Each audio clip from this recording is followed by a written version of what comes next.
What up, what up, what up? What's going on, folks? How we doing? Happy Saturday. Craig, how you doing, buddy? What's up, man? Long time no see. Yeah. How's life treating you? It's good. Can't complain. Can't complain. A little better than last Saturday, not to, Yeah, jinx it. Well, I mean, no matter what, it's still better than last Saturday because that was never competitive, right? yeah. Let's not get ahead Derek of Law in the ourselves ninth, though, might make us eat our words. here. I mean, I know Alexis went a 1 2/3 last night to get the 5-out save, but shoo, I don't know. Derek Law might not be the first choice I had out of the bullpen if Alexis wasn't available, but we'll see how it pans out. Yeah. We got to get there first. Let's just put up like 4 runs this inning and then it won't matter. Yeah, Derek Law in the ninth definitely needs some likes, folks. I think if there was ever a situation that called for likes, it's Derek Law in the ninth. And I'm a Derek Law fan.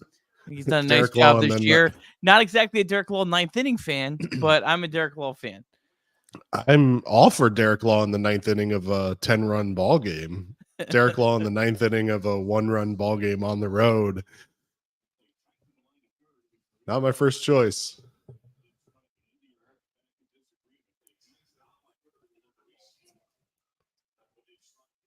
Did he just call that a strike? Wow. Okay, Larry.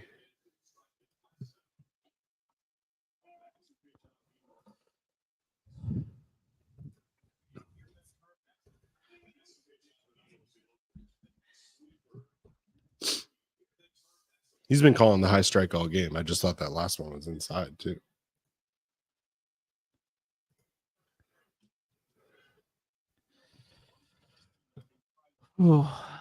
Craig, it feels like Reds have got to have some better offensive performances. Like, I don't think Ty's been. They've just had a lot of like pretty good, not great performances in a row here, right? Yeah. Feels like they got to have one big one. Yeah, it'd be nice to get a breakout performance. I mean, 9 hard hit balls on the game. I mean, it hasn't been terrible. What's been interesting to me has been the seeming switch between our ability to hit the bullpens hard versus the ability to hit the starting pitching hard.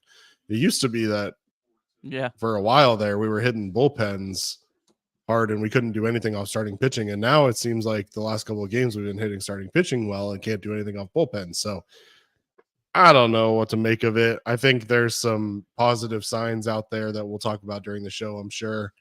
I don't want to ruin them in the pregame show, or the during game show, but I don't know. I'm not thrilled with 3 runs on this, but I don't think it's been terrible. I think they've had some really bad at bats in really bad situations as India goes down looking on Derek Law. Oh man, y'all better be hitting that like button. Yeah. I tell y'all what, now's the time.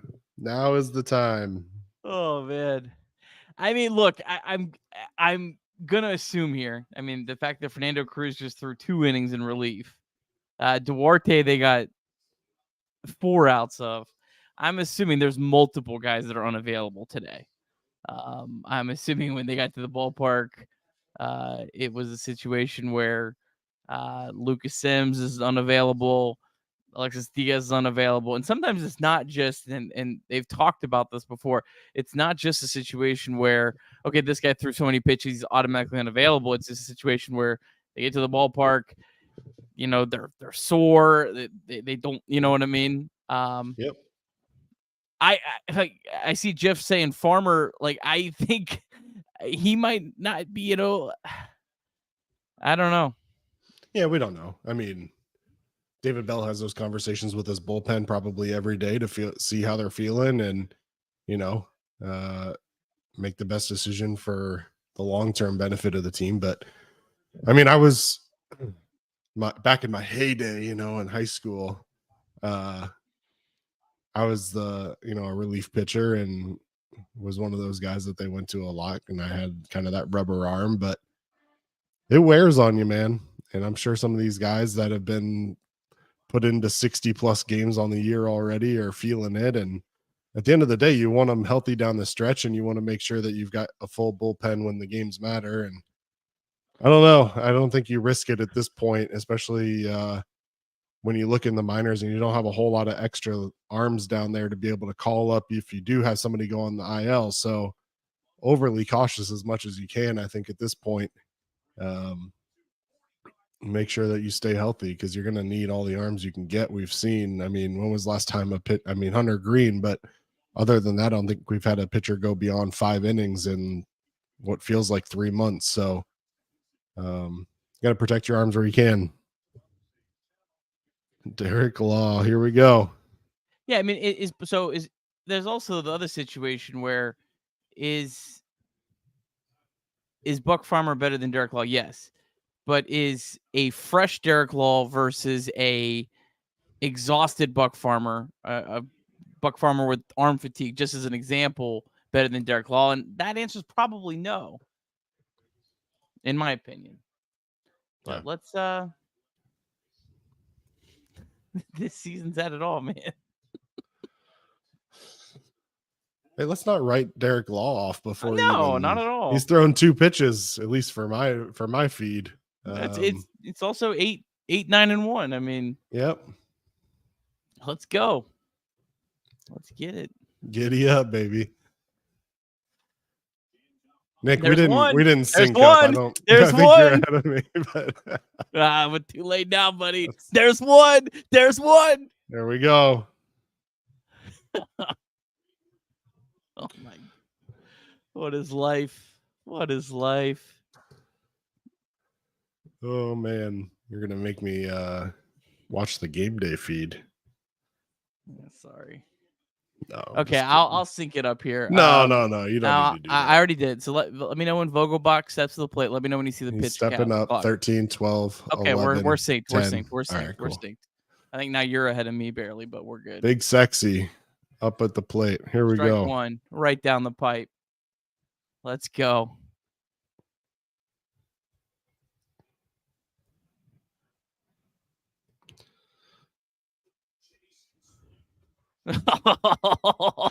Thank you, Daniel Vogelbach. Yes. Oh, that's what I'm talking about.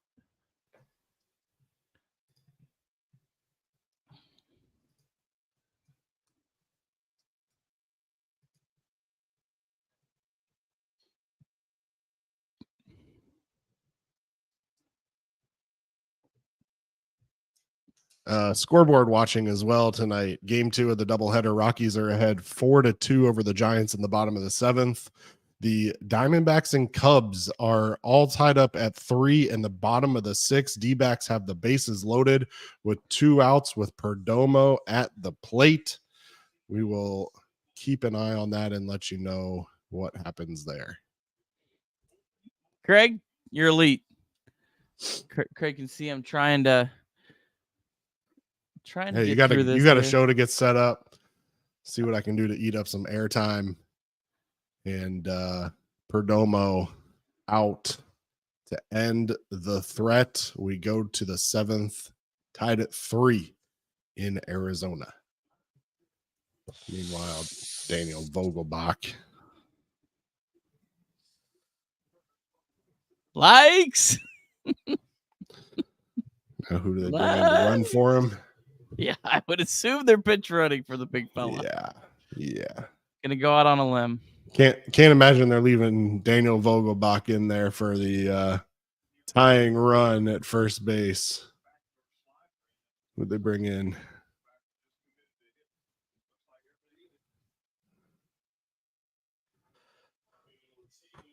Ortega.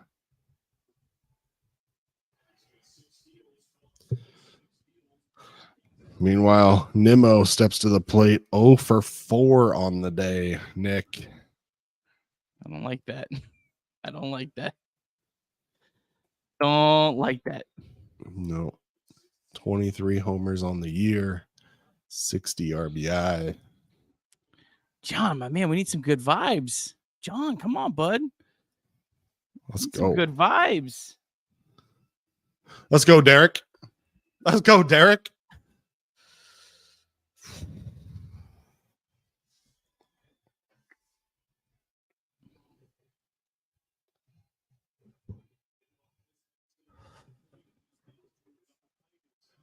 I guess say that. That's the kind of energy I want to There you hear. go, John. That's right. Let's have a repeat of the second inning where he went 4-6-3 to end the inning.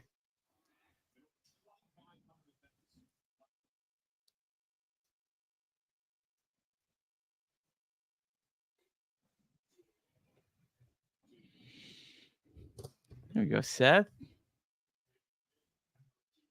Make some noise. Make noise.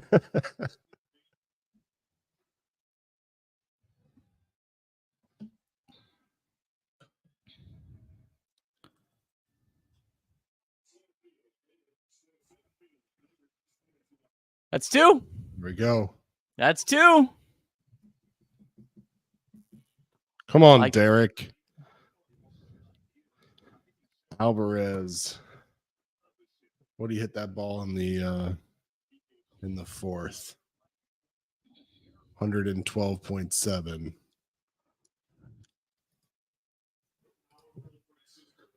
And I think it goes without saying you don't want Alonso to bat in this inning.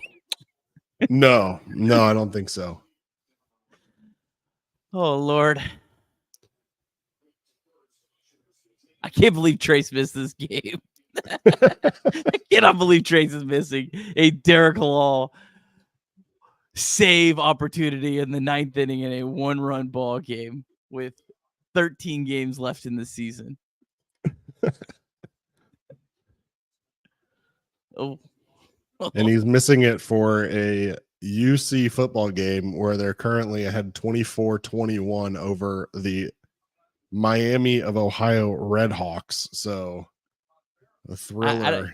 In fairness, Cincinnati. I don't think he's actually at the game. No, I don't think he's at the game. He's probably trying to get a truck off a street somewhere down there. Oh, come Larry. on. That's a similar pitch to the one he missed earlier, too. Yeah, with India. Yeah. Or no, with oh, Abbott. No, I'm talking about, with Abbott. Yeah. Oh, come on. Oh, Derek. No. Likes, people. Come on. We need the likes. Let me just say, I'm glad that the 3D broadcast on the screen is behind the TV, at least. Rockies just took a 5-2 lead. Let's go, Rockies. Baseball's so stupid. I mean, you have the Marlins just boat racing the Braves, and then the Rockies are trying to run off 4 in a row in a wild card opener. Oh, boy. Here we go. I can't watch. Oh, God. Oh, boy. Derek Johnson going to make a visit, I assume. I assume we don't have anybody warming up in the bullpen. This is Derek Law's game. I don't really understand, though. Like, there's now stirring. Like, there's no point in stirring at this point unless. Yeah. I mean, what are you going to do? You're going to. Man, I guess if you just sent Ty Steve out there. 2 batters in a row, Derek Johnson out there. Yeah. I don't know. I guess you get him stirring in case Alonso singles here and you get a tie ball game and you get Derek Law out of there before we can lose it.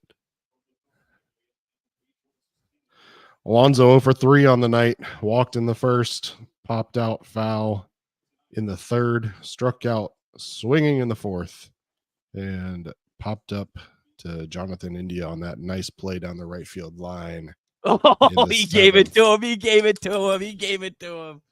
You owed us one, Larry. Thank you, Larry. I think the likes brought that strike, folks. I think the likes brought it.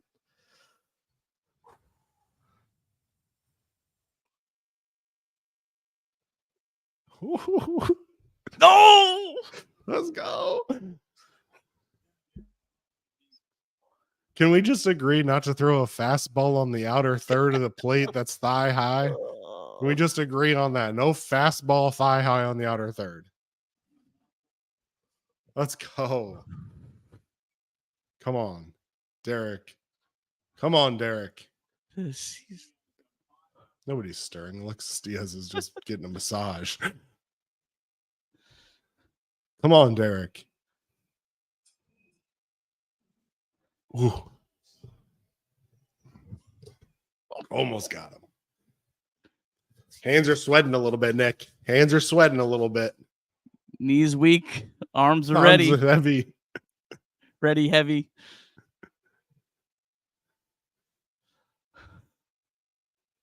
Come on, Derek. Right now. Oh.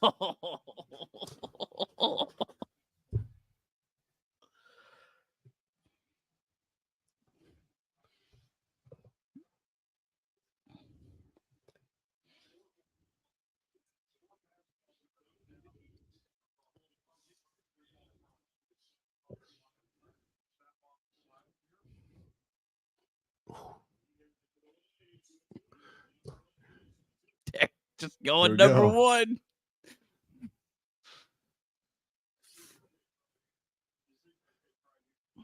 Do you start the runners here, Nick?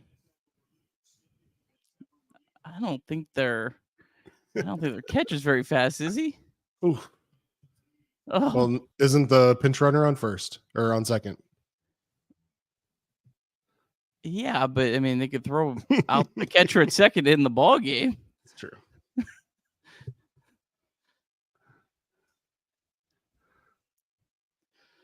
Let's go. Come on, Derek.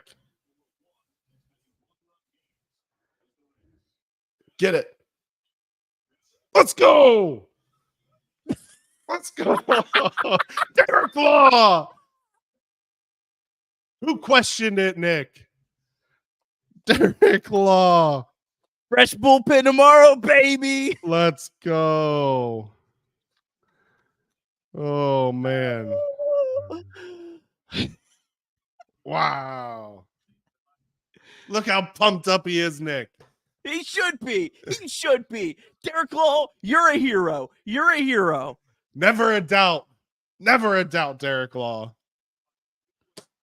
The Cincinnati Reds, folks. The Reds. Greg, what do we need to do, buddy? We got to do a show, Nick. High drive. Left center field.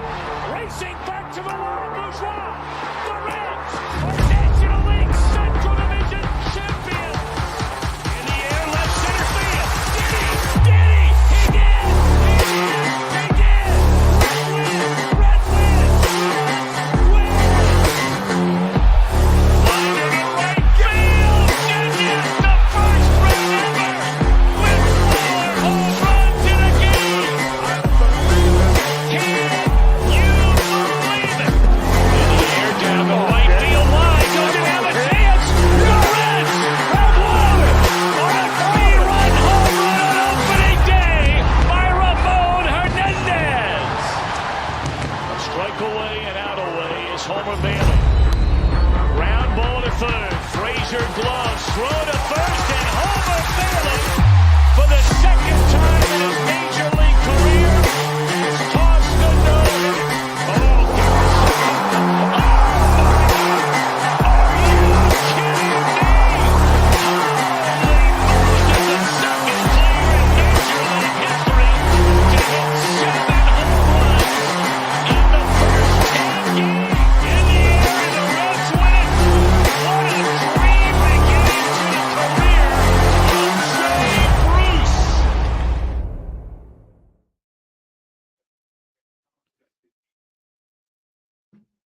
Craig Sandlin, I remember doing a show with you a Saturday ago, and our whole chat said the Reds were done. It's football season. That team doesn't look dead to me, Craig. Do they look dead to you? They don't look dead to me at all.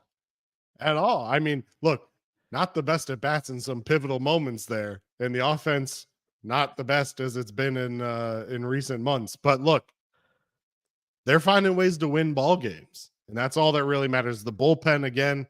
Derek Law came in and got the save. I think prior to him coming in, I think they retired 12 straight, if I counted correctly. The bullpen's on fire, which is going to be pivotal down the stretch. A lineup that people were questioning coming into the game, but it didn't matter. David Bell pulled the strings at the right times, made the defensive changes that I think realistically proved pivotal there at the end. Great play by Spencer Steer in left field. And it all adds up to a W in the win column, Nick. We got some super chats right off the rip. Ricky Logan. Ricky supported us all year. Ricky, you're the man. The lawyer, Derek Law, laying down the law. LFG. And then Sam Bachman, let's go Reds, all the way from Alabama. Love the show. Love you guys. First time super chatting and interacting because of work. Go Reds. Sam was on our chat earlier today, said that works in a restaurant and they play our show while they're working. I can't even believe that. What a season. What a season this has been. I mean, was that Ricky Karcher 2.0? I mean, maybe like 1.5. Is that? I mean, Derek Lowell's been a pretty good pitcher this year, but my goodness, they just find a way. This is incredible. 12 games to play, holding a playoff spot. Yeah, with some pivotal games going on right now. Arizona and Chicago tied in the 7th. We already got a little bit of help earlier today. San Francisco took an L to the Colorado Rockies, and last check, the Rockies are currently up 5-2 in the 8th. I mean, not only are the Reds winning ball games, but they're getting some help from around the league. It would have been nice if the Braves could have helped out a little bit, but the Reds, if the season ended today, are in the playoffs. And who would have guessed that 6 months ago? I mean, and every day that goes by that you say that, the odds just keep going up because there's, believe it or not, less games. Yep. What was it, 31% last night after the Rockies won their game? Is that what it was? Yeah, it fluctuates a little bit, but San Francisco losing was huge. But we'll get into all that. Let's roll through the box score recap. Thanks everyone for joining us. Chatterbox Reds live in this just incredible Red season. Don't know if Trace is going to join us tonight or not. Trace, of course, working the bash on Short Vine today. So obviously tied up with that. But our guy Craig Sandlin filling in. Craig, are you 4-2? I think so. I had a couple of ugly games with the Cardinals. But yeah, I'm a win in baseball right now. So the Sandlin magic continues. Hopefully the chat will let me stick around. It's been a lot of fun, and always willing to step in when needed, especially if we keep winning ball games. Especially if they mean this much. All right, box score recap. Bottom of the first, a 2-out walk to Pete Alonso, followed by back-to-back singles, put the Mets up 1-0 on Andrew Abbott. So this is another comeback win for the Reds. Just add another one to the tally there. Top of the second, TJ Friedl singled. Then Christian Encarnacion Strand crushed a single 106 off the bat that put runners on the corners. And then with 2 outs, CES took off for second. Mets catcher Francisco Alvarez tried to pick off Friedl at third base. Kind of, I guess, probably anticipating the Reds trying to pull off another one of those with 2 outs, start the runner, steal a run from third. But Alvarez's throw sailed into the outfield, and the Reds base running created chaos. And once again, and they tied the game up at 1. And then the top of the fourth, feels like there's been a lot of these games where the last scoring was in like the 3rd or 4th inning of late. But nonetheless, Christian Encarnacion Strand, free CES, start the hashtag, hit a 2-run home run to center field, put the Reds up 3-1. Then Andrew Abbott, he had gotten out of a bases loaded jam in the 3rd after some shaky defense, but he could not survive the 4th. 2 outs, runner on second base. Abbott had Alvarez down 0-2. There was robot umps. Abbott would have got out of the inning with strike 3, but there weren't. Alvarez ripped a double and made it 3-2 Reds. Abbott's day was done. Just 3 2/3 innings pitched. Daniel Duarte came in. Daniel Duarte struck out Pete Alonso to end the threat. And then that's where the Cincinnati Reds bullpen just did what they did.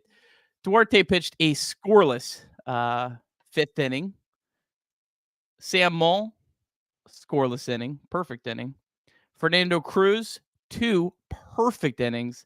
And then Derek Law, because I'm guessing the bullpen is just completely gassed at this point. I'm guessing there's just no one available. Derek Law just nailed down a save, getting Pete Alonso out to end the ball game. Your Cincinnati Reds win number 78 on the season.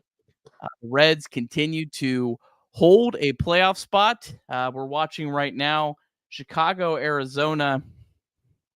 We'll get to in a second kind of who we're rooting for there, but that game's tied at 3. Should the Cubs win, the Reds would be a full game ahead of Arizona, but they wouldn't actually gain any ground. They still would only be a half game ahead of Miami, so they wouldn't really be any more in control of their own destiny. But they would, if the Cubs lose, they get within a half game of the Cubs. We'll get to that in a minute. But Rockies, they are winning 5-2 over the Giants, so Reds could really have an incredible day on the Giants, where the Reds could be 2.5 games up at the end of the night. But let's start with the deep drive of the day. Deep drive of the day, of course, was Christian Encarnacion Strand. Home run number 7 on the year, 108.5 off the bat, a glorious 428 feet. And our deep drive of the day is sponsored by Deep South Commodities. DSC is a leader in renewable commodities for biofuel productions, specializing in used cooking oil collection and sales. Visit www.deepsouthcommodities.com for more information. Thanks, as always, to our friends at DSC. All right, let's jump into the Cubs Diamondbacks, because I guess this is maybe more pressing to talk about because this game's going to be over before I get to it later.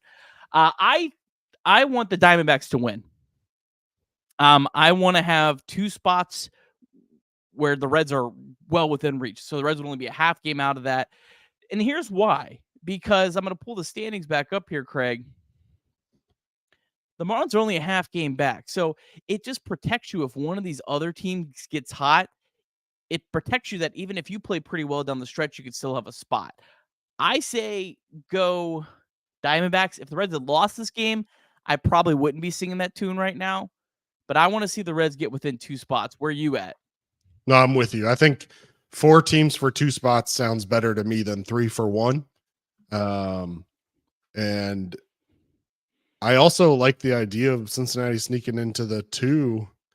I know a lot of people have been talking about thinking the Reds can beat Milwaukee in a playoff series, but Philadelphia hasn't exactly been playing the best ball down the stretch either. 5-5 in their last 10. Not playing terrible ball, but certainly not playing their best ball. So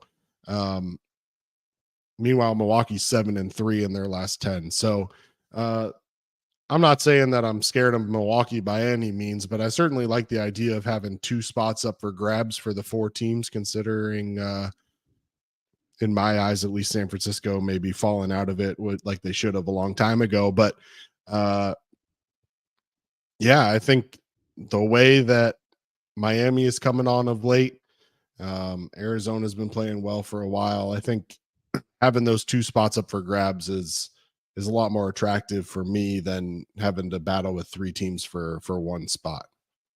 And the Cubs bullpen is just in such a bad shape right now. That's where I think the Reds have a chance of actually finishing ahead of them. Yeah, I have no doubt that the way the Cubs are playing right now, 4-6 in their last 10, that they can sneak in there to that 2 spot. Yeah, we'll see. I mean, overall, I don't. If the Reds get into the playoffs, like it is what it is. Like, I honestly really don't care once they get in. The only thing I would say about necessarily the, I know people saying, well, it'd be great to avoid Milwaukee. Well, the one thing that is nice is if you are the 6th seed, you actually avoid the Braves until the potential NLCS. I can't even believe we're even talking about potential NLCS. Like, that's nuts. But the 3-6 would play the Dodgers, which I think is a more favorable matchup to the Reds. But again, I'm just find a way to get in and let whatever happen. Does it not reseed? Not that I'm aware of. Okay. I'm pretty sure they follow a Straight playoffs. a bracket. Yeah, they follow Okay. bracketing principles. But if Yeah. someone knows different on that, please let me know. But I'm pretty sure they follow bracketing principles. So Yeah. but that's not here nor there. We'll follow what's going on in Arizona, what's going on in Denver as the show goes on. Your Cincinnati Reds. Just Chris Mormon in the chat just said, so tired of the Votto hate. I hate to break it to you, but you might want to turn off this show because I have a feeling that this conversation at some point is going to turn into Votto hate. So I don't know about hate is the right word, but I have a feeling that conversation is going to come up at some point. So not to change the topic, but well, I mean, I had Christian Encarnacion Strand first on the rundown, and look, there's no excuse to not play Christian Encarnacion Strand.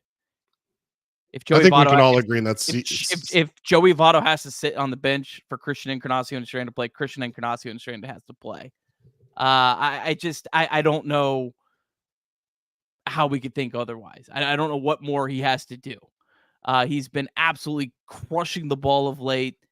Hit a huge home run tonight, a huge single, absolutely crushed it. And look, Votto didn't have a bad game. I think Votto got on base twice with 2 walks. But however you have to get him in the lineup, you have to get him in the lineup. Like, I almost think Christian Encarnacion Strand should probably play over Jake Fraley just because of where Jake Fraley's at. I don't. Whoever has to sit on the bench. Christian Encarnacion Strand has to be in this lineup. Yeah, I understand the desire to get left-handed at bats against right-handed pitching, but I almost question whether or not we're sacrificing the quality of the lineup top to bottom in order to do that by putting in people like Fraley and Votto. CES again tonight, 2 for 3, 2 balls hit over 106 miles per hour on the night.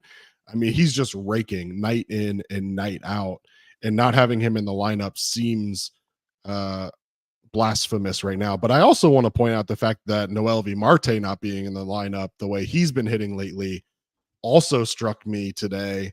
And for him not to see the plate at all tonight, I'm not sure if the broken nose is playing into this or what's going on.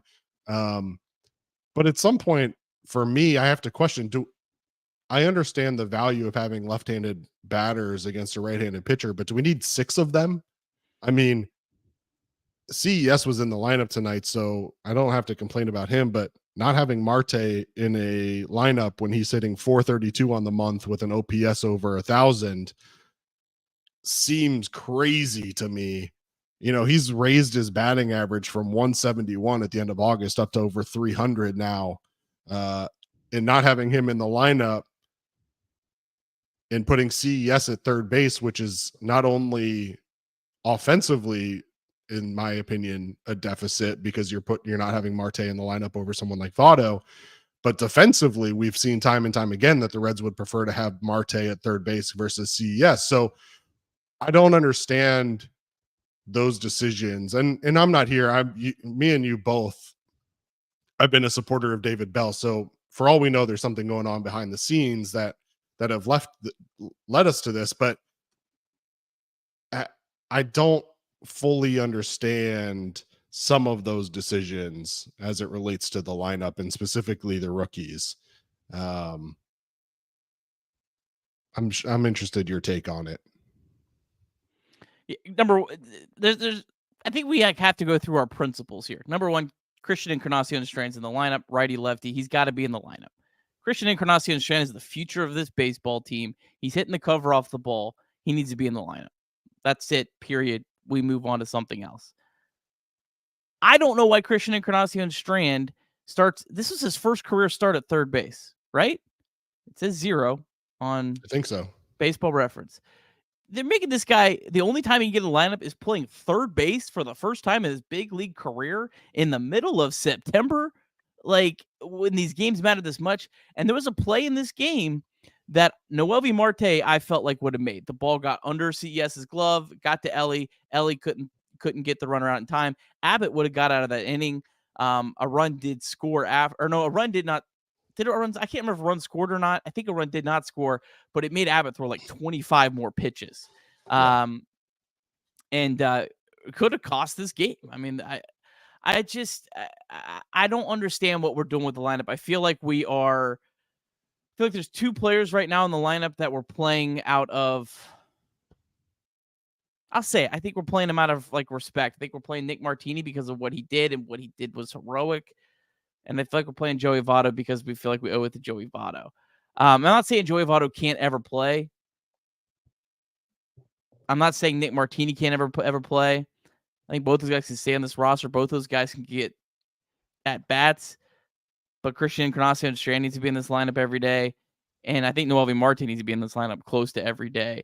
And I think you need to make sure you're putting a pretty good defense behind Andrew Abbott when he's on the mound and not wasting 20 pitches and putting him in a bad spot. Yeah. I think that was the at-bat you referenced specifically, I think was Mauricio, who ended up getting a single that went under his glove. And he then stole second. Abbott walked Jeff McNeil in the following at bat, and then did end up striking out Vientos to get out of the inning. But like you said, threw probably 10 plus extra pitches that he didn't need to throw in order to get out of that inning. And then obviously you look down, the bullpen shut down. So it doesn't really matter at the end of the day if you got an extra at bat or two out of Abbott versus going to the bullpen. But I do agree that there were some defensive lineups that could have been better against Abbott, and it starts with CES for sure, playing third base. The other thing that I thought was interesting was pulling CES in the sixth inning for the defensive changes to bring in Spencer Steer to go into left field. Now, Spencer Steer ends up making that phenomenal play on the line drive to left field that Senzel probably wouldn't have made had he been put in left field. But pulling a hot bat out of the lineup in a close game, at that point it was 3-2 in favor of defensive alignment. I thought the game was a little bit too close to start making changes like that personally. Senzel's a liability probably no matter where you put him, probably less so at third base than in left field. But I didn't necessarily fully understand that decision either. It just, and I know this is a weird roster because you have the extra roster spots, and you also have a team that only is using like 3 starting pitchers right now, and they're able to manipulate off days. So there's never going to be another time, probably in the history of the Cincinnati Reds, where you're going to have 15 position players. I don't know if there's another team in baseball right now that has 15 position players. Almost everyone has 14 pitchers, 14 position players. And then obviously during the regular season, you usually only have 13, but you have to have 13 position players because you're not allowed to have more than 13 pitchers. So I mean, it feels like there's almost too many pieces. I look at this right now. There's too many pieces that maybe you feel deserve some playing time or whatnot. And I don't know. I think right now it's got, like, I don't mind Spencer Steer getting an off day today. He's played a lot of games in a row. He has a lot of, just wear and tear on a season where he's never gone this far. I had no problem with that, but like, it's got to be about getting the best lineup on the field. Yeah, I didn't have a problem with that either. The other thing that I thought was interesting to note is that the lineup that we started with left the bench with 0 left-handed batters. And so going up against a Mets team that you knew was going to bring some right-handed pitchers out of the bullpen at some point, leaving your bench with 0 moves to counteract that is tough. And so you talk about potentially some of the starting lineup changes that you could have made ultimately affects the moves you can make down the field or down the game as well. And we saw situations where, righties were stuck facing righties because we didn't have anything to counteract. So look, things worked out. I don't want to dwell on negativity on a night where they picked up a dub. But it's worthy of questioning some of the decisions for sure. But at the end of the day, the Reds picked up a W, and at least at this point, half a game on San Francisco and some other games pending. Yeah, I don't want to harp too much. And look, me and Trace have been talking about this all week. Look, these are not easy decisions. This is a very challenging lineup to try to navigate because you have just so many pieces, you have so many unknowns, whether it's young players with the unknown of really how are they going to perform. And then you have players coming back off injury that you're not really sure if they're going to get back to what you think they can get or not. And you have such a short window, and you have a Jake Fraley, who is clearly, I think, the Reds' best hitter against right-handed pitching when he's 100%, but he's not 100%. He can only DH right now. So it's not an easy situation at all to navigate. I don't envy David Bell on this. I just can't say you have to get CES in the lineup. I don't. Yep. You gotta get him in the lineup. The Reds need that power, and that's just kind of where I'm at there. I'll make one last comment on the lefty righty situation, and that is that David Bell made the decision likely because he didn't have a left-handed bat left on the bench, but he let Will Benson bat against Raley in the 6th instead of potentially pulling him for a pinch hitter with a runner on. Benson ends up striking out the last 2 times he's up. The first time, obviously, against the lefty Raley, and then the next time against Gott. But I think it ended up kind of handcuffing him a little bit. He felt like he probably had to leave Benson in the game for the potential for the switch back to the lefty. But it just felt inconsistent. And we've talked all year about if you're going to be dependent on the splits and doing what you do from a platoon standpoint, the Big Red Platoon, which we can talk about too, Nick, you got to be consistent with it. And some decisions don't seem to back that. And it's been a little back and forth the last week or so with David Bell. Well, on that particular decision, I had no issue with it, especially with the lineup that you started with. And I think that's a good point you made earlier, that maybe you should save one of these lefties, even against a righty, for potential switches back. But the Mets only have one left-handed reliever, and David Bell knew that. And then Will Benson got a crack with the bases loaded against a right-handed pitcher. I'll take that every single day of the week. He just didn't come through this one particular time. But I think that was a good trade-off. I wouldn't have wanted Nick Senzel getting that bat with the bases loaded against a right-handed pitcher. So it was a pretty fair trade-off for me. But let's get through some super chats, and then we'll get into some more conversation about this show, about this game. Ned Flanders, I guess, thanks, Ned, for your super chat. Literally exactly what we talked about. So that was all because of you. I'll say, Ned. But appreciate you, Ned. Benson's the only everyday player in this lineup with a higher slug than Fraley. Benson and CES, the only one with a higher average. No more slander. I don't think Benson should play against lefties.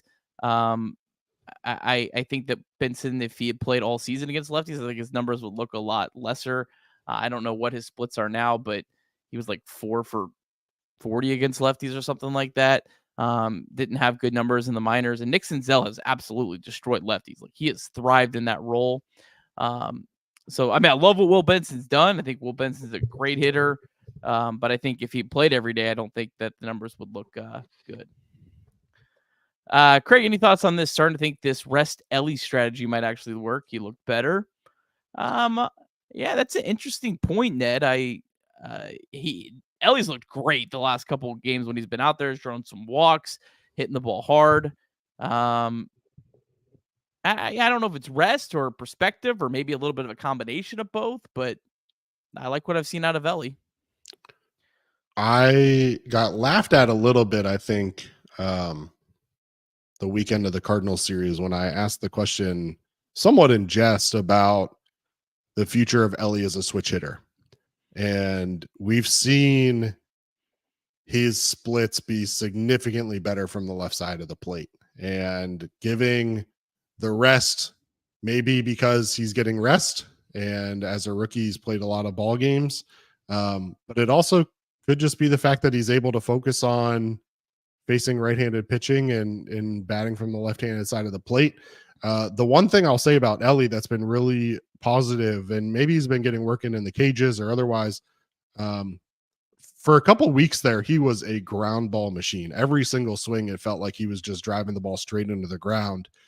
He did have a couple of ground balls today, but he also feels like he's been lifting the ball a little bit more over the last couple of games, which has been a pleasant sight to see out of him.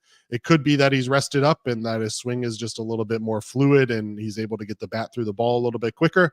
It could also be that he's putting in work on those off days. And so I want to point out that for Ellie, because it is a good sign long-term that he's starting to get some lift under the ball, because for a while there, every single swing, that trajectory off the bat was negative. And so it's been good to see some line drives out of him. And I think we'll probably see a return to the power that we expected out of him from this season all year long here soon. And hopefully he can leave the yard again for the first time in what feels like a month plus. Jared clarified no more Fraley slander. I've said a million times on this show, I think Jake Fraley is the Reds' best hitter against right-handed pitching. It's just Jake Fraley's not at 100% right now. He can't play in the field. But here's what I want to do, because there's a lot of discourse in the chat, and I think it's overall good. I think people have some good points on this. I'm going to put these in here so I don't forget anyone, and I want you to tell me, Craig, if I do forget anyone. I'm just going to do them in order of the way they come into my head. We have Votto. We have CES. We have Marte. We have Fraley. Are those the four guys that we're kind of basically trying to figure out who should get the most playing time? Is there someone I'm missing? No, I think that's basically it. I mean, you could probably include someone like Spencer Steer in that conversation just to make sure that he's in the. Steer's going to play. He's going to be in the lineup every day anyway. I don't think anyone's debating that. All right, so those four players. Chat, I want you to put order 1 through 4 who should be playing against right-handed pitching. Let's do it against right-handed pitching to make it simple. Those four guys who should play in order, because that's really what it comes down to. You can say Joey Votto has to be in the lineup. You can say CES has to be in the lineup. You can say Noelvi Marte has to be in the lineup. You can say Jake Fraley has to be in the lineup. But you can't play all those guys. It just doesn't work. So those four, put them in order of how they should be playing. And our brothers in Colorado, the Rockies, just won their 4th straight baseball game. They defeated the Giants 5-2. They swept the doubleheader. The Reds are 2.5 games ahead of the Giants. The Reds were behind the Giants at the beginning of this week. What an incredible turnaround. Giants, that's huge because the Reds don't have the tiebreaker on the Giants. That's big time. Shout out to you, Rockies. Shout out to you, Rockies. Keep it up. They got another series. They play the Cubs still. That's at Wrigley. They are a different team on the road for sure. But yeah, rank those four guys. Chat, let us know. And should we do it? God, I don't want to do this because I know what I'm going to end up with, and everyone's going to hate me. Yeah. I mean, we're talking right-handed pitching, but yet my heart immediately puts CES and Marte at the top of the list, regardless of right-handed pitching. I mean, the way that they've been hitting the ball, especially this month. I have CES, Marte, Fraley, Votto. Yeah. Sue me. Yep. Clip me up. I hope I'm wrong. I hope Joey Votto hits 7 home runs over the next week. But I'm just being honest. I think that gives you the best option of winning right now. I know Fraley's not 100%. I like Fraley playing, but he's not at 100%. If he was at 100%, it's a different conversation. But it also isn't as much of a problem because Fraley can play right field. Right? It makes it a whole different situation because Fraley kind of gets lumped in with Votto CES because he's a DH only right now, which makes it a lot more challenging. Yeah, I think that's where I'm at. And worst case scenario, if you lean more towards CES and Marte, you're gaining players that are a massive part of this future experience. That's the worst case scenario that can happen here. So yep. We'll move on from that. Chat, continue. Let us know what your opinion is on that. It's a tough call. It's not easy, but I think it's an interesting exercise to kind of see where we're at. Andrew Abbott. The final line, was rough. 3 2/3 innings, 6 hits, 2 earned runs, 3 walks. Did strike out 5. Like I mentioned earlier, did have that inning that he probably should have had to throw as many pitches. The news today of Graham Ashcraft. I mean, I thought he was done, but just the finality that he's going to be getting surgery.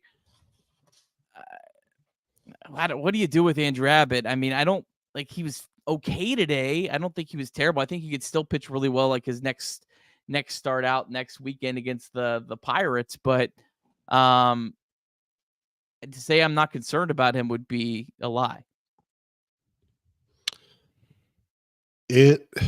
So first of all, I'll say this. The Alvarez RBA double in the 4th that ultimately ended Abbott's day never should have happened. He had strike 3 on Alvarez the pitch prior. I don't know who to blame there. I'll start by saying that, right? So you've got Ty Steve set up high. The ball ends up at the very bottom of the strike zone. Ty Steve doesn't really frame it to any level. So I don't know who to blame there. Whether Abbott missed his spot, Ty Steve doesn't know how to frame a ball to save his life, or just Larry Vanover in general just missing the pitch.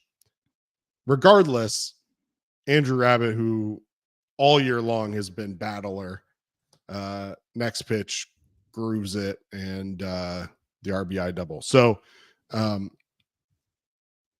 think if you take that away, I mean, you're looking at ultimately an outing that was, he probably ends up getting through the inning and goes 4 of 1-run ball. And it probably doesn't look terrible, but when you look at it, it didn't feel like he had the control that we have talked about time and time again that Andrew Abbott needs in order to be successful. It felt like every single at bat was a battle, which was, again, Abbott is a battler and he'll do that all game long if you let him. But 91 pitches in 3 2/3 innings is not ideal for anybody, and only 55 of them in the zone. So I think, again, first outing back, maybe is similar to Hunter Green, where he just has to find his groove a little bit. I think the most we can ask for is that he's rested, and his fastball did seem to have a little bit more giddy up than it had over the last couple starts for him. I think when I looked on average, it was a mile to mile and a half faster than his average on the year. So that was a good sign to see him rested and be able to have that velocity. But the velocity only helps if you're going to be in the zone and putting your pitches where the target is. So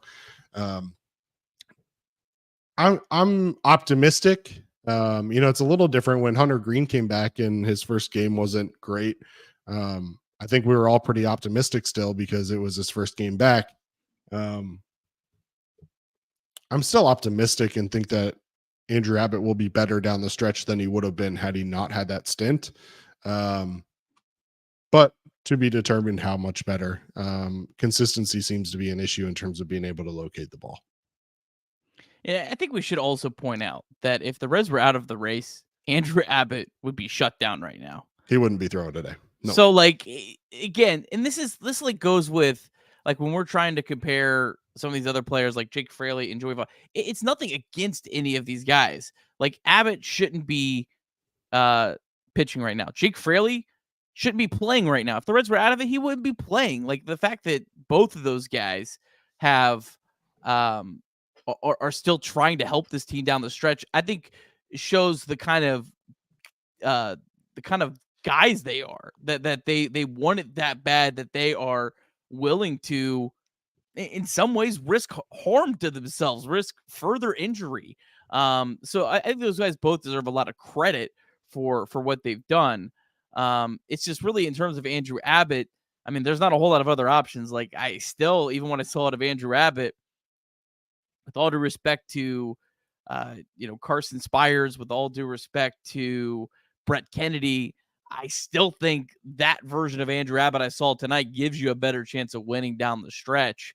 I just hope the Reds are also making sure they're monitoring that they're not going to do anything that's going to, put this young man's, in any sort of jeopardy of a big injury because of the extensive workload. But he's a battler. He fights. He competes every time he comes out.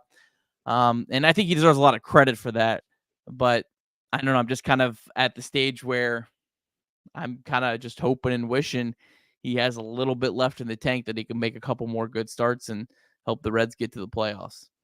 Yep. And similar to some of the conversations we've had over the last couple weeks is that I think you have an opportunity to manipulate his outings, right? So it's not like you have to lean on him every fifth day to come out and give you positive outings. You could stretch him out a little bit if you wanted to here and there. You've got off days to play with. There's some opportunities down the stretch to have Hunter Green go on regular rest and kind of change up your rotation a little bit. So there's an opportunity there for him to still pitch effectively while still trying to protect him. But at the end of the day, I think his 3 2/3 innings of 2-run ball is better than the alternative. And there's going to be days where maybe we need a guy to come out like Spires and eat up some innings like he did in his last outing, where he was able to get 4 innings or something like that. But I think that Andrew Abbott and his competitiveness is going to give you a better opportunity to win a ball game down the stretch when you need it versus some of the guys that you have in the minors right now are filling in on spot starts. Yeah, but really. Go ahead. Go ahead. Nope, you. Oh, I was just gonna say, I put this graphic out on Twitter the other day, but Abbott might only need to make 2 more starts. I mean, that's it. Brandon Williams is going tomorrow. They haven't announced it yet, but I'm assuming it's Connor Phillips on Tuesday. I'm assuming Ben Lively / bullpen game again on Tuesday against the Twins, then Hunter Green on Wednesday, and then you have a day off, and you have the Pirates. I assume if Abbott can go, he goes in game 1. And you have 2 off days that last week of the season. So that you throw him one time there, and that's all you need him. So he just Abbott, give us 2 more starts.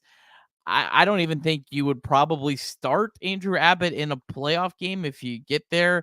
Maybe it's like a 2-3 innings, like you're going in with that mindset, and like maybe that's, but you only need 2 more like real starts from Andrew Abbott the rest of the way. So let's just hope and pray he's got a little bit left in the tank because he's given the Reds so much already. They've definitely asked a lot.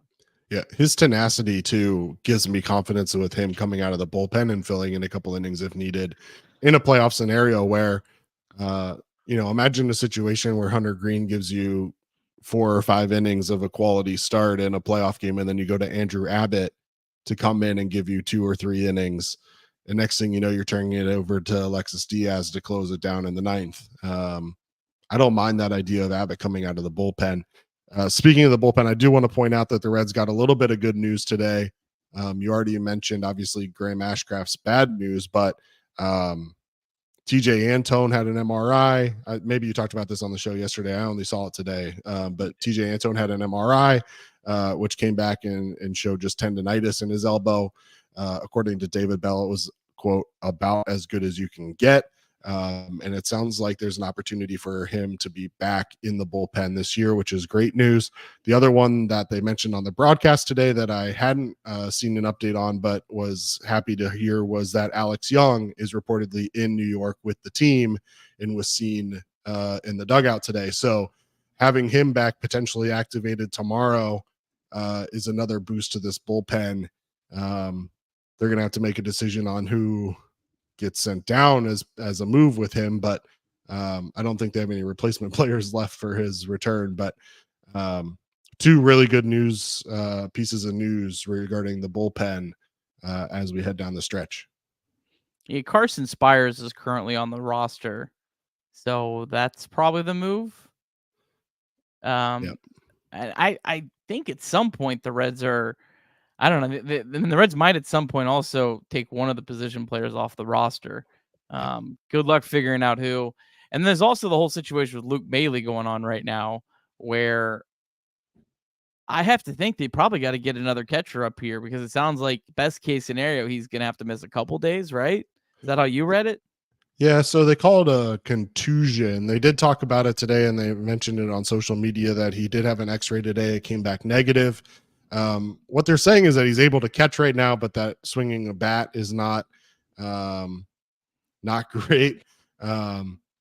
So, I mean, if he can't swing a bat, he doesn't really prove beneficial to you. So I don't know if it's one of those things where you just give it a couple days and hope that it gets better. I certainly don't want to see an IL stint for him, but we may see the return of the legend Kurt Casale if they do fear that this is going to be more than a couple days. Kirk Casale's with the team, right? I don't think so. I think he's not in Louisville. I mean, he's not on the 25 man. No, but they ended his rehab assignment. The way I read it was they ended his rehab assignment because he ran out of days and kind of put him in. I don't know. Like, is he working out? I mean, he's got to be working out. Kurt Casale, according to the roster, the 40-man roster on the Reds website, is that he is currently on the 10-day IL. Yeah, but he's not with Louisville. Like, so he's yeah. I don't know. I don't know if I don't know. I have no idea if he's like actually. I don't think there was no news of him getting hurt at Louisville during his rehab assignment, just that it ended. So I don't like, is he eligible to get just get activated catcher that hasn't taken a professional swing in like a month? I don't know. Yeah. Best case scenario here is that Luke Bailey wakes up tomorrow and is, feeling a little bit better and gets in the batting cage and can take some swings, but I don't know. I guess we'll find out. Yeah, and I mean, obviously, like if you're activating Kurt Casale, you're not planning on playing Kurt Casale. Like it's Tyler Stevenson, but you're gonna have to catch 4 or 5 days in a row here, just kind of where we're at in the season. It just turns into your emergency catcher. But you have to have another catcher. I mean, I don't think you want to go 4 or 5 days without any sort of option. But Spencer Steer has played just about every other position on the field. Do we think he can catch too? That's a good call. We touched on it early, but I feel like Elly De La Cruz is playing a lot better. Kind of in an interesting role. Kind of, I guess he's being platooned at this point, which I don't have an issue with at this point of the season. Obviously, Elly De La Cruz can't be platooned in 2024. But when there's so few of games left and all these games matter so much, I don't have an issue with them platooning him. It helps you be able to get guys like CES and Marte in the lineup, although CES wasn't in the lineup yesterday, but we won't go down that road. And it also gives you a elite pinch runner, a guy you can put in different spots later in the game. But I think he looks like he's doing well with like this kind of new short-term role, and he's looking really good at the plate. Yeah, I mean, I'm happy with what I've seen out of him the last couple of games for sure. Again, whether it's rest or just being able to focus on batting from the left side, I'm not sure. An interesting thought today, and the more I look into it, I'm not sure that it's a great comparison. But as the Cubs score the go-ahead run in the top of the 10th, I look at a guy like Jazz Chisholm, and I don't want to draw comparisons or set comparables, but Jazz Chisholm had a grand slam and 3 stolen bases today. And I think of the energy that Jazz provides the Marlins. I think Elly can be a much better player than Jazz, don't get me wrong. But I think it's an interesting comparison in terms of the speed, the power, the swag that Jazz brings, that Elly has the opportunity to do that. And what's interesting on top of that is that the Marlins have moved Jazz out to center field, and I know you and you and Trace had a lot of fun talking about Ellie's abilities over the last couple of days on some routine ground balls. I don't know if Ellie ends up potentially exploring another position. I can't imagine he does because of the electric plays that he does make, but I look at Jazz and I was thinking today about Jazz's interesting bring back Kyle Farmer. Jazz's impact on the Marlins, and I couldn't help but at least compare him a little bit. Yeah. Yeah, Ellie's never moving off shortstop. I will die. My flag is planted. I will absolutely die on that hill. But no, I think it's good to see him playing well. I think the one thing that we can agree on is that, like you mentioned, having him as a potential pinch runner off the bench late in the game. We saw again today the chaos that the Reds' aggressiveness on the base pass can cause. Alvarez came into this game catching, I think, less than 13% of potential stolen bases. But their aggressiveness and what they've done over the last couple of weeks with the first and third situations clearly led to what happened tonight in their first run scored. So I love having him off the bench late in the game, coming in a pivotal moment and being able to cause chaos, swipe in second, potentially swipe in third. I think there's a lot of opportunity there. The other thing that the chat has pointed out is, and it's absolutely true, is that Ellie's plate discipline has significantly improved, it seems. And that could come with comfort.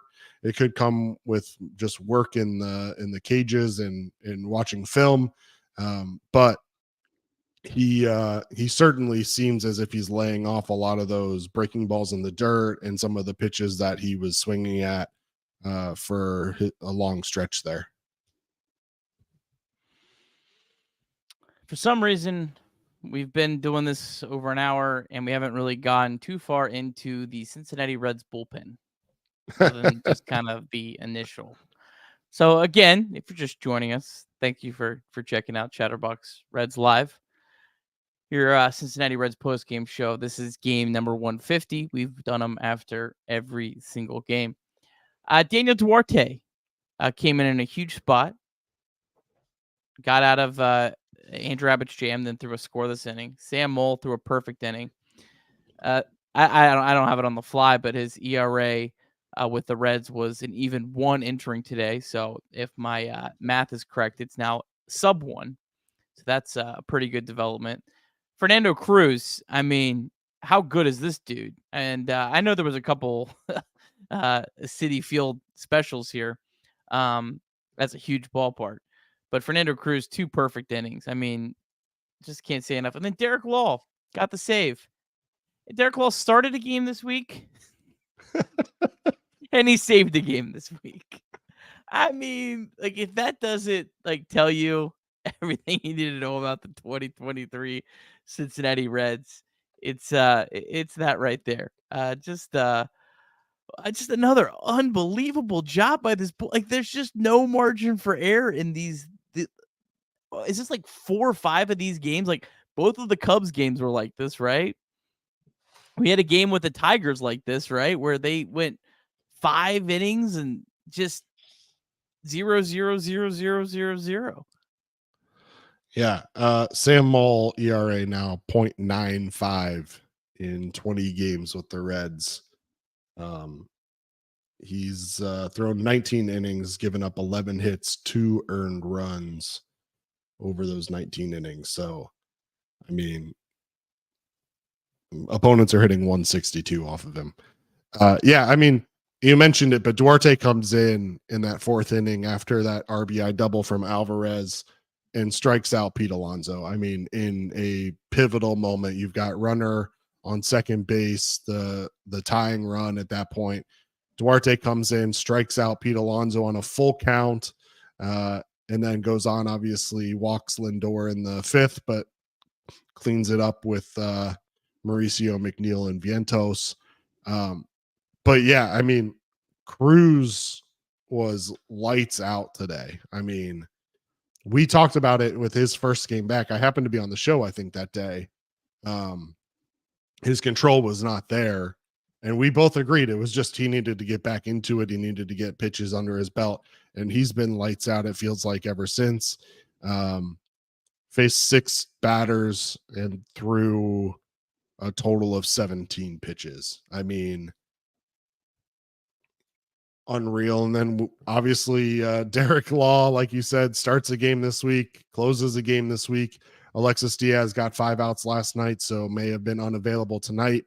And the bullpen just picks the next man up. I mean, it's been unbelievable, this stretch that they've been on. And again, you've got 2 guys that you can add to that bullpen still in Alex Young and TJ Antone, once they're healthy. Give me 1 second here. I'm gonna pull up the pitching here for you to kind of go through this, kind of where everyone's been. Riveting stuff, I know. All right. While you do that, the Cubs have taken a 4-3 lead in the 10th. They just got caught in a rundown for the second out of the inning, but top of the 10th, runner on second, 2 outs. Saul Frank is pitching for the D-backs. Who? Saul Wait, Frank. is that a full name? Yeah, that's his last name. What a season. So if you're wondering, why Derek Law closed the game, I mean, you can see like Alexis Diaz 22 pitches Friday, but he had the day off Thursday, but 18 pitches on Wednesday, 17 pitches on Tuesday. Lucas Sims pitched 3 out of the last 4 days. Ian Jabot pitched 3 out of the last 4 days, including 27 on Friday night. Buck Farmer threw 35 on Thursday. So I'm guessing that there's one of 2 things. Either it was literally Derek Law or Carson Spire were the last 2 guys left, and Diaz, Sims, Jabot, and Farmer were completely unavailable, or it was some sort of combination of those guys are not themselves right now. They're battling some fatigue. We really do not want to use them tonight. And Derek Law feels good. So I think it's one of those combinations, but what a huge job to give those guys a day off, right? I mean, that's the flip side of this. Yeah, okay. You can lose the game, right? Right, Craig? And that would have been a disaster. But when you get through it, now all of a sudden, you gave those guys all a much needed day off, and you've got yourself set up really, really well tomorrow for a chance to sweep the Mets. Well, I never had a doubt personally, Nick. I mean, I knew from the moment I heard that Derek Law was warming up in the bullpen that this was going to be done. But yeah, I mean, you're leaving yourself with your best relievers available tomorrow on the getaway day. And then you're heading into what is likely your most difficult series of the season, going up against the Twins. So having a fresh bullpen is going to be big. We need a big outing out of him tomorrow. Quite frankly, to try and save as much of the bullpen as we can for that Twins series, because it's going to be a battle. Yeah, we'll get to that matchup here in just a minute. Let's real quick run through the Reds minor league action. Of course, just 2 teams left. Start off with AAA. They lost 9-2 to Durham. The Bats, after Friday night when they struck out 21 combined batters, didn't get it done tonight. Fairchild was 0 for 3. Newman did not play. He's on his rehab assignment. Jose Barrero did homer. He's got 15 bombs for Louisville. So, Barrero, I continue to like the possibility of Jose Barrero. But he's a nice guy to have around. I don't know if he's ever going to pan out for the Reds, but he definitely is a nice guy to have around. Craig's favorite player, Jacob Hurtubise, 1 for 3, stole his 39th base in the minors this year tonight. Michael, what a dog. If you ever wanted to know why this season's so crazy, Michael Marriott gave up 5 runs in 4 innings pitched for AAA. Pitched a lot better in the big leagues, though, for the Reds. And then one other serious note of a pitcher maybe worth keeping your eyes on, Levi Stout. He did throw a scoreless inning. He's actually done pretty well. The Reds bats have only been using him in 1 inning spurts, and he's done a little bit better. So he's a guy that's on the 40-man roster. So if the Reds need to bring up another pitcher up here at some point, they do have that possibility. And then Chattanooga, they lost 8-6 to Birmingham. Edwin Arroyo did double, so continuing to play well since his recent promotion to Double-A. Look out, start the playoffs next week. And then Alan Serta, he hit another home run. He's hit several home runs so far with Chattanooga. He's had a injury-filled season. Was a guy that was in the Reds' top 10 prospects here just as recent as last year. But had a disappointing 2022 season, and then this year's just been battling injuries. So good to see him kind of ending the year strong. Got a question in the chat about Louder. He's not pitching this year. They're not going to meet through a ton of innings in the minors. He'll start off next year, assuming on the fast track if all goes well. Maybe even more so than a guy like Andrew Abbott. Again, like Andrew Abbott was pitching in college like 2 years ago. It's wild to think. Tomorrow's matchup, we'll see if we can buy enough time here, Craig, to finish this Cubs Diamondbacks game with everyone. Yeah, real quick, just to your point earlier about potentially facing the Cubs versus the way the Cubs are playing down the stretch in their bullpen. They're heading to the bottom of the 10th. They're bringing in Marcus Stroman to try to close down the game. No way. He pitched yesterday too. Yep. So back-to-back days out of the bullpen for Marcus Stroman out of necessity after he started 23 games for them this season. Now he's a bullpen arm. So if you were wondering how the season is going for the Cubs, Marcus Stroman in for the close. Well, if you're wondering how dire pitching is around baseball, man, when these teams get to September, man, the Reds aren't the only ones that are running on fumes with terms of pitchers. But tomorrow's matchup, Brandon Williamson had an incredible season. Really tough spot his last time out. Obviously coming off of the COVID IL, pitched okay. Obviously he had been absolutely rolling before that, even with the start that was a little bit subpar. Still got an ERA of 3.66 since July 1st. That's 12 starts. I mean, that's 12 starts with a well above average ERA. One thing I really like about Williamson, his command has really improved. Since August 1st, he's only walked 8 batters in 38 and a third innings pitched. That's 1.88. That's less than 2 walks per 9 innings. And that was Williamson's biggest problem coming to the year. Williamson, as you would expect, has never faced the Mets before. And then Jose Quintana on the bump for the Mets. He's dealt with a lot of injuries this year, but man, when he's been on the mound, he has been really good. That's why I think this win tonight was so huge. This is clearly the toughest starter the Reds will face. 3.05 ERA in the year, but last 3 starts, he's got a 1.5 ERA, hasn't allowed a home run, and he's been a guy that's pitched well against the Reds, career 4-4, 3.06 ERA. He's the guy that kind of feels like maybe the modern day Wandy Rodriguez. You remember that name, Craig? Oh man, Wandy Rodriguez. Every time we went up against him, I think he was with the Astros, right? You just marked it down on the calendar. You just knew that it was an L. The Diamondbacks just tied the ball game. And there's some guys that have faced Quintana a lot. Renfroe has 2 home runs in his career. Senzel's 5 for 15. Bader's 4 for 9. One interesting guy against Quintana is Joey Votto. We would expect him to be out of the lineup tomorrow, right? Not based on what you're saying.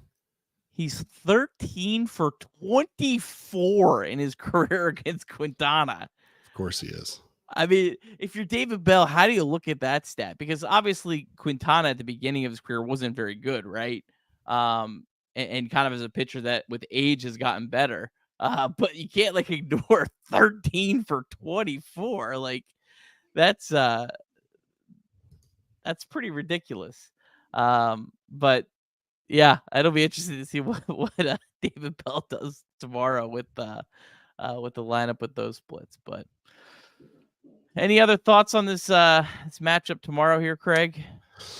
Yeah, I mean, we just emphasize the importance of B Will here. I mean, his last outing out, obviously, not his best. 4 innings, 7 hits, 5 runs. But the 5 starts prior to that were much better for him, and so looking for the B Will of old, hopefully. I mean, it would be nice to have him do what he was doing before the IL stint. I mean, his 5 starts previous to that, 6 innings, 5 2/3, 5 2/3, 6 2/3. So, I mean, if we can have some innings get eaten up for the bullpen, that would certainly be beneficial. We'll see what happens. But yeah, Quintana's been throwing well. Getting B Will of old would be nice, though. Yeah, we're probably looking at 3 more starts for Brandon Williamson. So, I mean, really, it's pretty much Hunter Green and Brandon Williamson are the 2 starters that you probably feel good about right now. So, obviously, if B Will comes out and pitches really well tomorrow, it's going to feel really good. If he doesn't, it's going to be kind of a little bit of obviously winning the series against the Mets is just huge for everything, no matter what happens tomorrow. But I think overall, kind of the feeling about Williamson and how he performs tomorrow and how he looks is going to be pretty big, with how you feel about, the Reds' chances here down the stretch, because they desperately need Hunter Green and Brandon Williamson to, pitch like we know they're capable of, as maybe unfair as that is to both of those guys.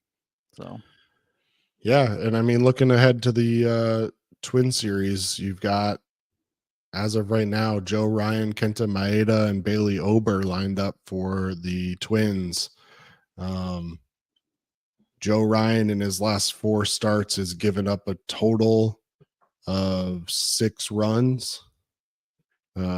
So, they've got their work cut out for them. And like I said earlier, having a bullpen that's been rested is going to be beneficial for them. Kenta Maeda is always tough. His last outing, 7 innings, 4 hits, 2 runs. So it's a big series, and B Will can do a lot to get this team ready for what ultimately is going to be their most difficult series of the rest of the season. yeah. All right, we're going to ride out this bottom of the 10th here before we call it a night. Let me see if I can put this on the screen for you. Why is that? There we go. It's worth pointing out one more thing, Nick. I know we typically focus on the games and future games, but a lot's been made. 35th anniversary of Tom Browning's perfect game. Rest in peace to Tom Browning. It was a 1-0 win over the Dodgers at our favorite Riverfront Stadium. So shout out to Tom Browning wherever you may be, and rest in peace, my friend. Yeah, absolutely. All right, we'll ride this out. Then Randy, I'll play that clip, and we'll call it a night. So Stroman up against Christian Walker, bottom of the 10th, 2 outs, 4-4 game. Corbin Carroll's on second, so a lot of speed. So we'll see. I think it would be more beneficial if the Diamondbacks win this game. I don't think it's the end of the world either way. It's not. It's definitely not a situation like the Giants where we just straight up want a team to lose. And they're going to go to the 11. So, yeah. I love y'all, but I'm not going to write out 15 innings of Cubs Diamondbacks. But we will write out, as some situations like this do present themselves the rest of this year, like last night with the Giants and Rockies. If there are some games that matter, that are close, that are interesting, we'll write them out the rest of the night. Why not? And have a good time with you. So, again, thanks everyone for listening. Your support's incredible. Appreciate you. Hit the like button on your way out. Subscribe to the channel. One huge favor I'd ask of you, if you haven't left a 5-star review on Apple Podcasts, do that. We had 99 people do it, so I'd love to see that number get to 100. That would be really cool. And Drew said it best. Go Reds. All right. Sadak gave me a shout out, so that was pretty cool.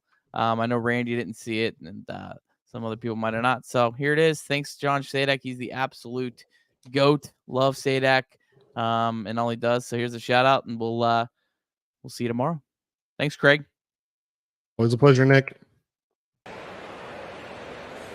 think the idea that sticks with me the most is the way they've rallied on the year and that rally Reds idea.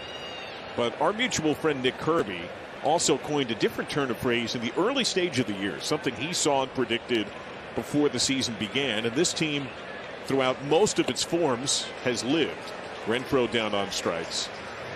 And he dubbed this year's unit the Big Red Platoon. It's a great term. I had not heard him say that, but it's good enough for Nick. It's good enough for me.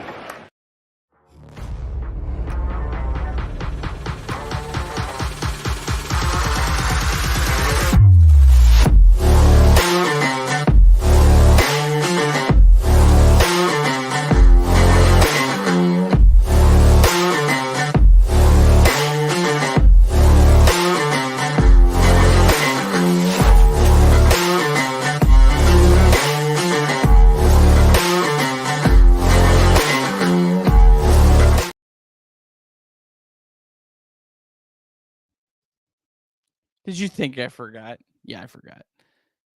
All right.